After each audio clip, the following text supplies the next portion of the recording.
informed. Now, what else can you do? Well, we're going to write a series of Codex alternative guidelines. Everything bad in Codex will have an alternative guideline that turns it into a pro-health guideline. What have we done with the guideline, the vitamin and mineral guideline? You can see that because we have a markup copy that has their guideline crossed out and ours written in on the website. It's right there. What we've done is turn it into something, into a guideline that mandates biochemically, individually determined optimal health. And it's still Codex compliant. So we said, okay, now we need Congress to adopt this. And we need other countries in the world to adopt this. So Bert and I went to Washington, D.C., and we met with Dana Rohrabacher from Orange County, who said to us, he's a representative, he said, I believe in pesticides. I went, ugh. He said, I believe in GMOs. I went, ugh, ugh. He said, I believe in irradiation of food. I went, ugh, ugh, ugh. But, he said, I believe in your right to not be forced to eat foods that have been processed that way more than I believe in those technologies. I will take this on. We said, oh, that's really nice. And he said, now, we need a coalition.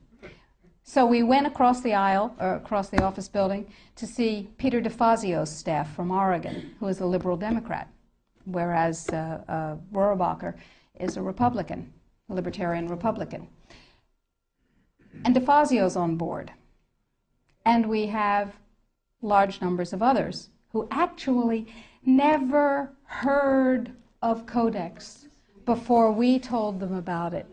Never heard of Codex. We have called every health legislative aide in Congress, and we have said, what's your congressman's position on Codex? And they've said, blah. We have spoken to the trade legislative assistants. We've said, what's your congressman's position on Codex? And they've said, on what? They don't know.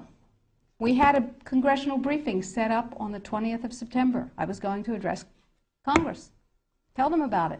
I thought that was cool. 10 days before, it became a briefing on something else.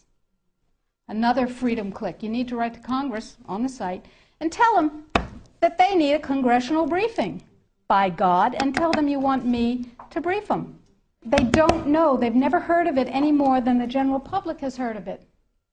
Gee, how'd that happen? Who knows? Every negative part of Codex can be overturned by a guideline, a regulation, or a standard that is positive. So we need your help, because the United States leadership in this guideline and all the positive guidelines to follow is what's going to literally save the population of the planet and save your jobs and your children and your families and mine. Thank you.